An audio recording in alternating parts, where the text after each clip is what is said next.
केंद्रीय budget session की हलचल शुरू होने से पहले नई दिल्ली के केंद्र में केंद्रीय सचिवालय के नॉर्थ ब्लॉक में एक अनोखी कार्यक्रम होती है, हलवा सेरेमनी। यह सदियों पुराना अनुष्ठान भारत की सबसे महत्वपूर्ण घटनाओं में से एक बजट सेशन के लिए मंच तैयार करता है।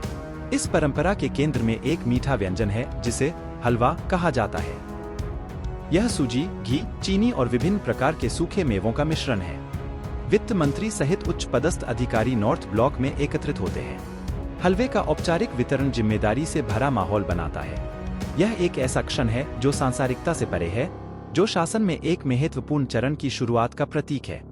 हलवे की सुगंध एक सफल बजट से अपेक्षित मिठास का प्रतीक है। अब यहीं पर यह दिलचस्प हो जाता है। एक बार जब हलवा तैयार और वितरित हो जाता है तो बजट बनाने की प्रक्रिया में शामिल वित्त मंत्रालय के अधिकारियों को कमरे से बाहर जाने की अनुमति नहीं होती है। हाँ, आपने सही सुना। वे सभी प्रकार के कम्युनिकेशन और उपकरणों पर प्रतिबंध के साथ एक तरह के लॉकडाउन में रहता है। मगर क्यों? वैसे इस अनोखी प्रथा के पीछे कई कारण हैं। सबसे पहले यह सब बाजार की प्रतिक्रिया और स्थिरता के बारे में है।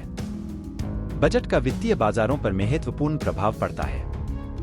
अधिकारियों को कम्युनिकेशन लॉकडाउन में रखकर यह किसी भी तत्काल प्रतिक्रिया को रोकता है जिससे बाजार में अस्थिर उतार चढ़ाव हो सकता है। दूसरे, यह अधिकारियों और उनके परिवारों को बाजार में अवैध लाभ प्राप्त करने से रोकने का एक उपाय है। अंत में, जानकारी लीक होने से बचाने के लिए लॉकडाउन एक रणनीतिक कदम है। आज के समय में इंफॉर्मेशन इज पावर, और यह सुनिश्चित करना कि बजट की डिटेल्स संसद में पेश होने तक गोपनीय रहे एक महत्वपूर्ण पहलू है। यह एक एलिमेंट ऑफ सरप्राइज को बनाए रखने में भी मदद करता है। परंपरा और प्रतीकवाद से परे हलवा समारोह एक आध्यात्मिक संबंध को बढ़ावा देता है। यह अनुष्ठान देश की फाइनेंशियल प्लानिंग की कॉम्प्लेक्सिटीज से निपटने के लिए आवश्यक सहयोग और सामूहिक प्रयास का एक रूपक है। इस मधुर आनंद को साझा करने का कार्य बजट बनाने की जटिल प्रक्रिया में शामिल विभिन्न व्यक्तियों के बीच एकता और भाईचारा पैदा करता है। ये तो था हलवा सेरेमनी के बारे में।